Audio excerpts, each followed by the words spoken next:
matagutlo, matagadlaw. Adunay mga panghitabo dito sa kauluhan. Panghitabo sa gawa sa atong nasod ug adunay mga panghitabo dinhi sa atong dapit. Mga panghitabo nga mao'y makapaikag sa katawhan nga mabinantayon sa lakat ug dagan sa panahon karon. Itanyag ning istasyon DXSR ang 7 o'clock Breakfast News.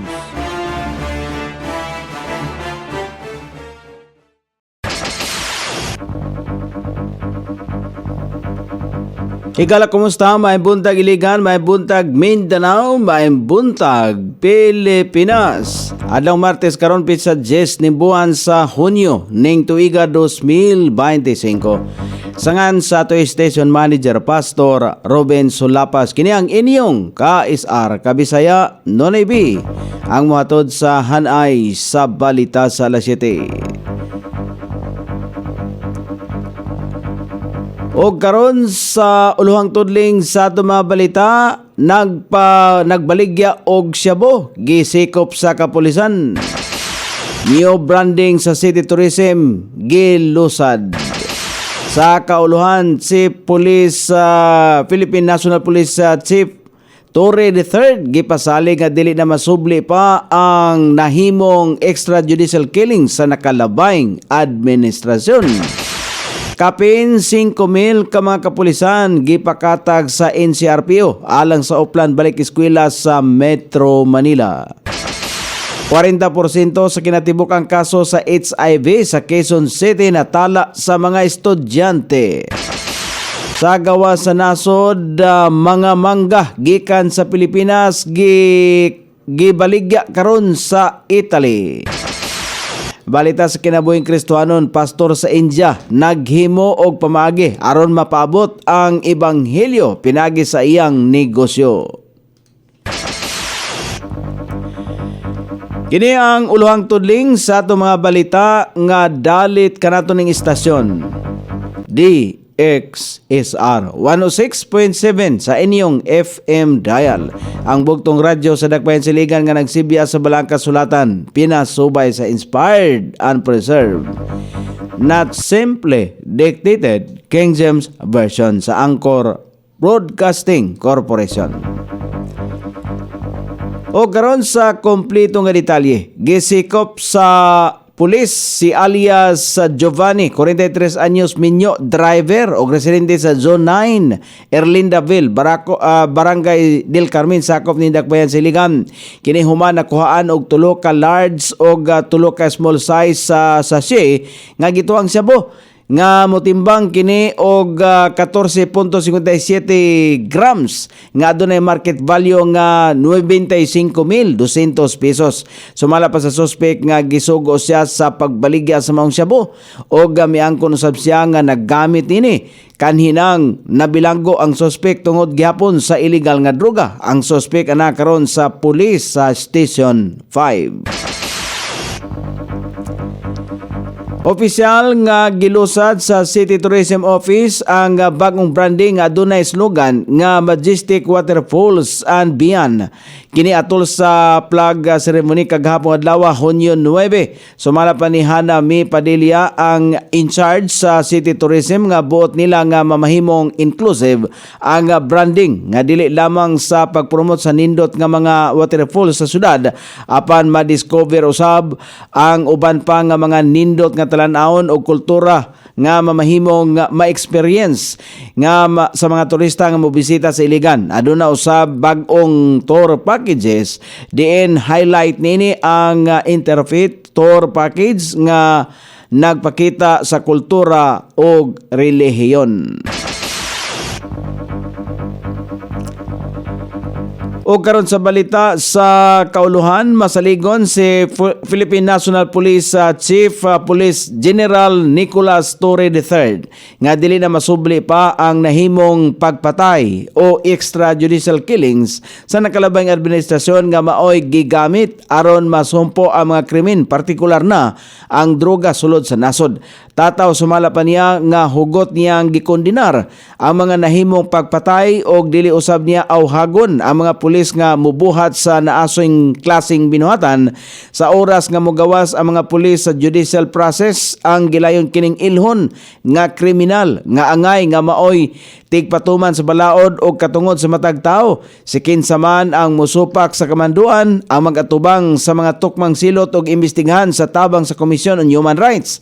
Luyo niini gipamugos ni Torre nga ang paggamit sa puwersa mao ang katapusang opsyon sa mga pulis ilabi na kung nakita sa panginahanglan o kung makompromiso na ang kaluwasan sa ilang hanay o bisan ang publiko. Sumala pa niya nga kung adunay dakpon nga dako ang posibilidad nga musukol ang maong suspect kung mahitabo ang maong sitwasyon, adunay katungod ang mga pulis nga panalipdan ang ilang mga kaugalingon nga nakalatid sa Article 11 isip self-defense.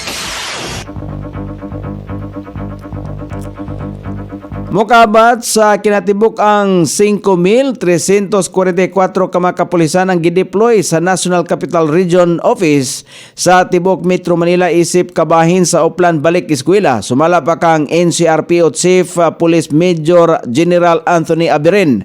Sakop sa deployment ang 1,206 ka mga pampubliko o pribadong eskwelahan sa rehiyon aron mahatagan og seguridad ang mga magtutungha ginikanan o mga magtutudlo sa pagbalik sa klase.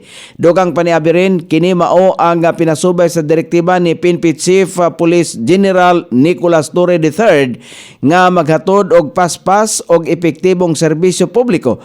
Kauban usab sa gideploy mao ang 1,429 ka mga personel sa Police Assistance Desk dool sa mga tulungaan, suportado sa mga tactical motorcycle riding unit, covered teams o K9 units. Adunay 1,135 ka mobile patrol o 1,731 ka mga foot patrol officers nga gipakatag sa 5 ka mga police district o regional mobile force batalyon alang sa 24/7 nga pagbantay.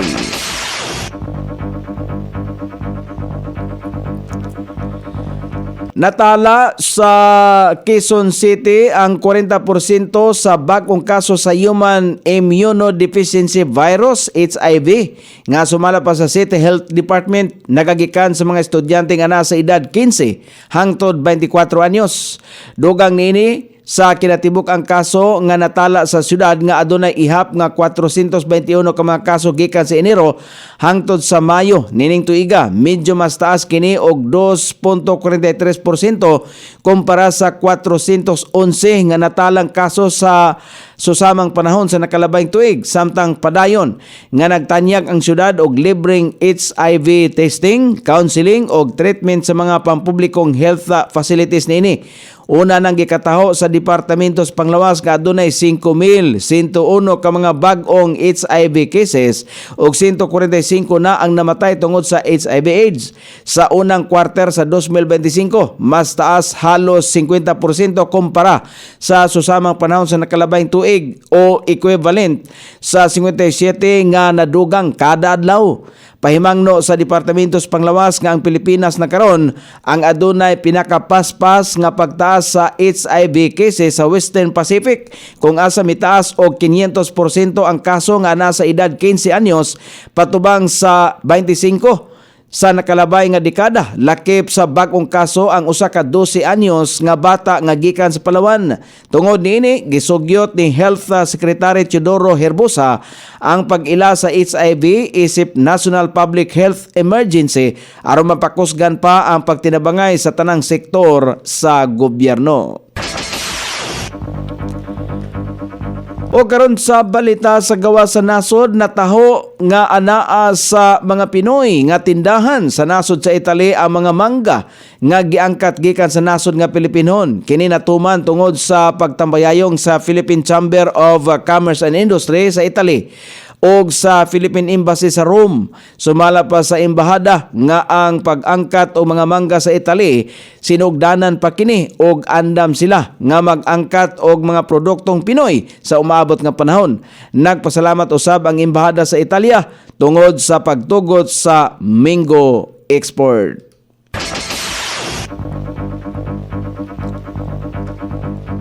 O karon sa balita sa kinabuhing Kristohanon, naghimo og pamaagi ang usa ka pastor sa nasod sa India nga mapaabot sa mga katawhan ang pulong sa Dios pinagi sa iyang negosyo nga patahian.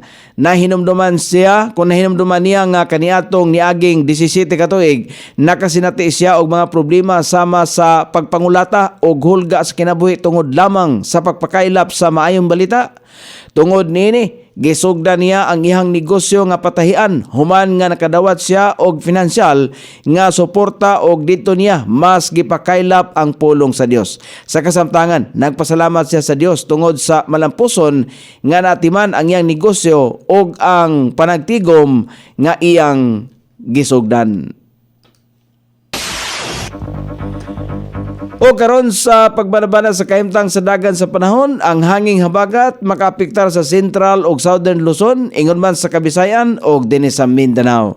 Ang Zambales, Bataan, Occidental Mindoro, Palawan, Metro Manila, Visayas, Calabarzon, Bicol Region ug ubang bahin sa Central Luzon, Mimaropa, Mindanao ay makasinati paghapon sa madag-umon nga kalangitan inubanan sa patak-patak nga mga pag-ulan ilabi na panahon sa kaponon ug sa sayong takna sa kagabion kini epekto sa gitawag nga hanging habagat og localized thunderstorm. Sukod sa temperatura dinhi sa dakbayan siligan ang kabugnaon ana sa 25 ug ang kainiton mosangko sa 31 degrees centigrado. Ang adlaw misilang kaganiya sa alas 5:26 ug mosahop unya sa alas 6:25 sa sayong takna sa kagabhion.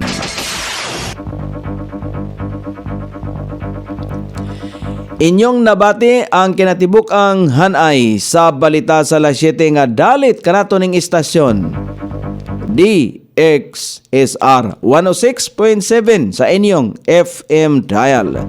Ang bugtong radyo sa Dakbayan Siligan nga nagsibya sa balang kasulatan, pinasubay sa inspired and preserved, not simply dictated King James Version sa Angkor Broadcasting Corporation.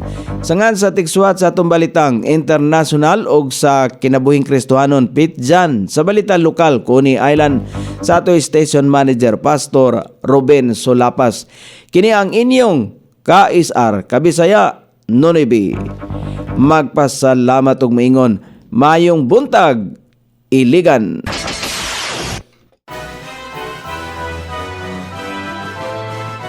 Inyong nabati ang 7 o'clock breakfast news hangtod na usab og mga adlaw sa samang takna o sa samang istasyon. Daghang salamat sa iyong pagpaminaw og maayong buntag.